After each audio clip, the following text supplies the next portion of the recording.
This is Monster Hunter Stories 2, Wings of Ruin. Now, I've never actually played the first Stories game, but I have played a lot of Monster Hunter, so I did feel at least somewhat qualified going into this to check it out. I didn't know about them. These are basically JRPGs that translate the traditional Monster Hunter gameplay into something else, a bit of a turn-based system.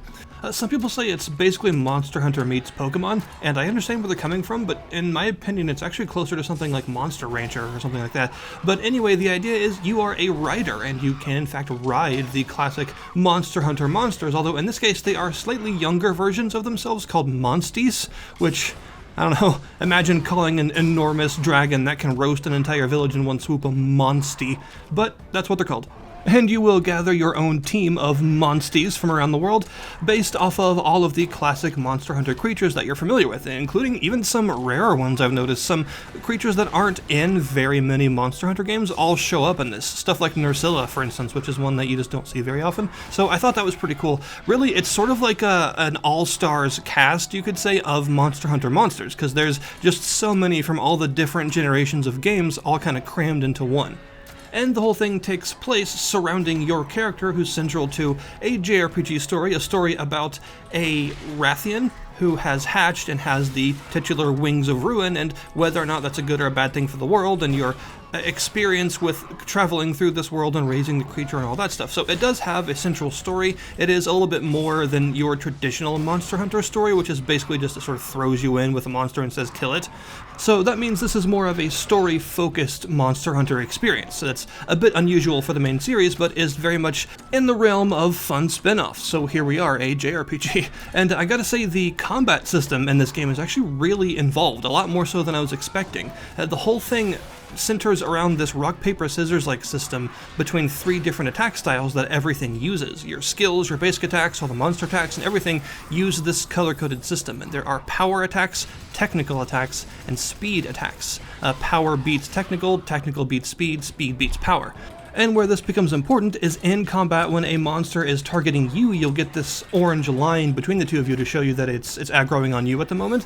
And you have to memorize the monster's various attack types and then use an attack that counters the one it's about to use in order to win out. When a monster attacks you, you'll get this little head-to-head screen, and the head-to-head will check the different attack types of each of the people in it, and then whoever wins does more damage, and also can sometimes cancel out some of the special effects of the other losing attack type, and can also, it gives you a bunch of this kinship meter, which is that blue orb at the bottom of the screen, which is sort of like MP. You use it to both use mounted monster attacks and to use your own skills dependent on the type of weapon you have equipped. So this makes the average combat relatively time-consuming in a good way. I mean, like, that's how Monster Hunter usually is, right? The battles can take a long time. Battles in this game do not take as long as traditional Monster Hunter battles, but they do take a fair amount of time because there's a lot of turn-by-turn strategy with this whole rock, paper, scissors system. Weapon skills and monster special attacks also will have one of these three characteristics and can be countered to each other as well, although there are some skills that are sort of like a yellowish color, and those don't trigger the head-to-head mechanics. Those are sort of like separate affinity-less attacks, you could say.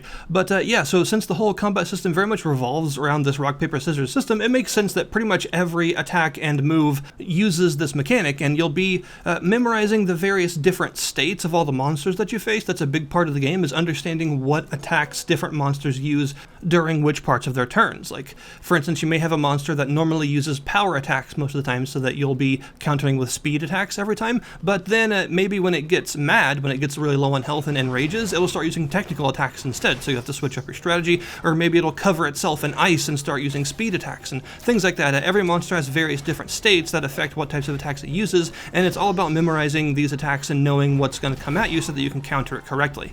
There's also a little bit of a bonus in that if you and your monster or your party member's monster are both using a type of attack that the current monster's attack is weak against, you do a double attack, and it does way more damage when you do this. It also does a lot of break damage to whatever part of the monster you target, as well as potentially canceling out the attack that the monster was using in the first place, so that everyone comes away without losing any health. So doing this as much as possible is very, very useful.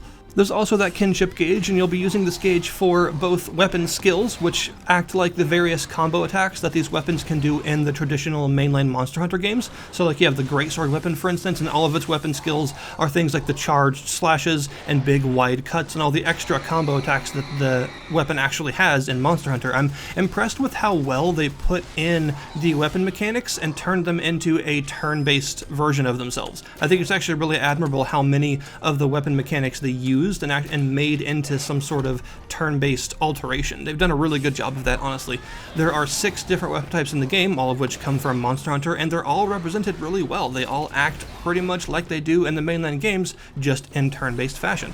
And this is one of the things that kinship gauge is for. But the other thing it's for, when you get it completely maxed out, you can mount your monster, and this will actually heal both of you, as well as up your stats quite significantly. You'll do a lot more damage, and you actually control your monster's attacks instead of your own with your weapon when you're mounted. So you have some very powerful attacks that you're capable of, but also you get the kinship skill, which is sort of like the limit break kind of move, where it drains the entire gauge and also dismounts you when it's over, but is a very powerful sort of ultimate skill that's unique to each monster. There's also a little bit of a risk-reward mechanic involved in this, in that you can empower this kinship skill from level 1 all the way up to level 3 if you keep getting into head-to-heads with the enemy monster and winning. But if you lose too many head-to-heads while you're mounted, it'll forcibly dismount you and you'll lose the chance to use this powerful skill in the first place. So you want to balance your ability to know what's coming and empower the skill with actually making sure you can use it before you get dismounted. Also, if you have a party member with you, they can mount up and use their own kinship skills as well, and if you both use your kinship skills in the same turn, it will use a double skill which is hideously powerful, dismounts both of you, but does tremendous damage to the enemy, and very often ends the battle if you're able to get it off. Also, doing all these things, from using skills to mounting up to winning head-to-heads, these all earn you points during a battle, and you want these points. They're all tallied up at the end of a battle to give you a rank based on your performance, and if you get at least 500 points during a battle, then you'll get a guaranteed S rank. And what this rank is for is it determines the number of drops, of monster material drops from that beast that you'll get after you kill it. So obviously you want as high of a rank as possible so that you can get the most drops, so that you can have as many materials as you can get for crafting new weapons and armor. The classic crafting system is here, although it's a little bit different in this game. You still have to craft new weapons and new armor sets from materials that you get from killing monsters, although the sets of armor are all crafted at once instead of piece by piece, and instead of requiring specific things, like, you need an Anjanath crest and an Anjanath scale and things like that, you just need Anjanath materials, and then you can provide the materials up to the point threshold that it needs. So, a scale will be worth 1 point, and a crest will be worth 3 points, and as long as you have enough points worth of materials, you can craft the item. That's how it works. It makes it a little bit easier to craft these items because instead of needing specific materials like plates and things, you just need enough points worth of those materials to meet the threshold, and then you can craft it. And although the actual forging of new stuff is easier because of the system, ironically this makes upgrading stuff a little bit more difficult than in a mainline Monster Hunter game, because to upgrade the weapons, you actually will often need 2 different monster materials worth of parts, which isn't always the case in mainline games. Some of them it does happen, but for every single upgrade past the first in this game, you will actually need multiple monster parts in addition to the base materials. And normally in mainline Monster Hunter games, upgrading armor simply takes armor spheres, but in this case you actually will need more of the monster parts that the armor is made out of, as well as some secondary monster materials from other stuff to upgrade your armors. And everything can be upgraded up to 3 times, and it generally increases their stats quite significantly, so the upgrades are very much worthwhile to do. It's worth expending all of those materials because the extra stat increases you get from doing this are pretty significant. But, of course, central to the experience are also the monster raising mechanics. While you're exploring out in the various field areas, you'll come across monster dens of various rarities. These are randomly placed each time you load the outside field areas, so every time you go back to town and then come back out, the dens will be in different places, except for these special ones called Ever Dens, which are always in the same place and always have the same layout, and these have some unique loot in them, including the bottle caps, which are things you can only find in Ever Dens, and you can use them at this Angry Cat's shop to get some special materials and weapons and armors and stuff in trade.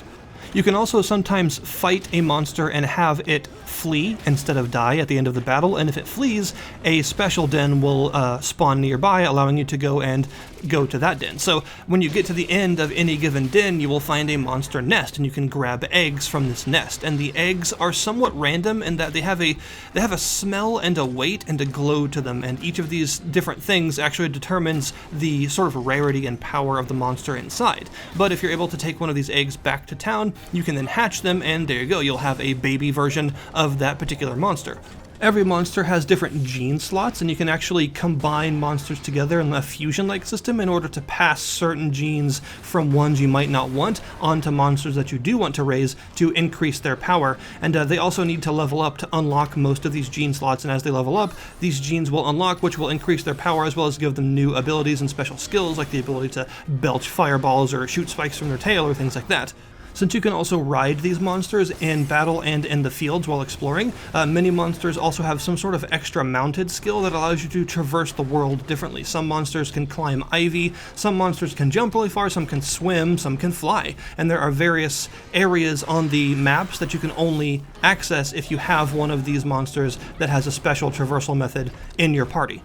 Which I suppose is kind of like Pokemon, so you always want a Pokemon with Cut and then one with Surf and so on. It's very much like that. And of course the whole idea is to gather up all sorts of materials to craft yourself some awesome equipment and then have a full party of 6 very powerful customized monsters with all the genes that you want them to have to make them as strong as possible and give them unique abilities and stuff, and battle your way through the enemies.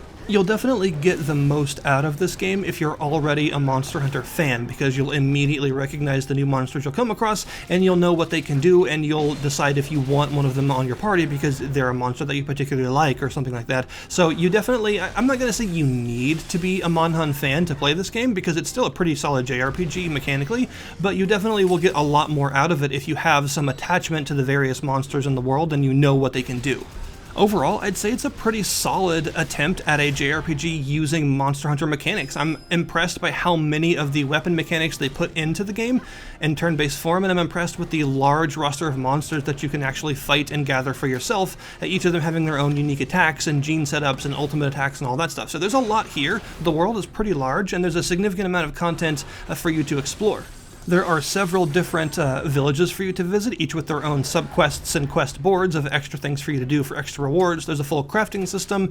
There are extra books for new skills you can learn, so that the overall weapon attacks that you can perform, the various skills in battle, do evolve over time, because you don't necessarily start with all of them, especially for some things like the hunting horn. You unlock new skills to use. It is a little bit disappointing that they only have 6 of the Monster Hunter weapon types in this game. You have great swords, sword and shield, gun lance, hunting horn, hammer, and the bow and arrow. And it's kind of, I would like to see some more, more than 6. I would like to see things like charge blade or switch axe, maybe insect glaive. I think heavy bow gun could be fun. The twin swords could be fun. It's mostly because they've done such a good job of translating these unique weapon mechanics and movesets into a fun to use turn-based version that I would like to see more of them, I also do think that this does have that slow burn JRPG syndrome that makes it a little bit too hand-holdy. There's a little bit too much tutorial, a little bit too much interruption. The game will constantly be throwing up sort of irrelevant text boxes to tell you things that you already learned like 20 hours ago, even towards the end of the game. It is a little bit too hand-holdy at times, but other than that, I do think it's a really solid JRPG, and it's cool to see these familiar things done in a different way, a bit of a different setting. So that is Monster Hunter Stories 2, definitely worthwhile, a solid RPG that is very fun and most rewarding for Monster Hunter fans for sure. So thank you guys very much for watching. I'll put the link in the description below this video to the Steam store page if you want to check this game out yourself, and I'll see you guys next time.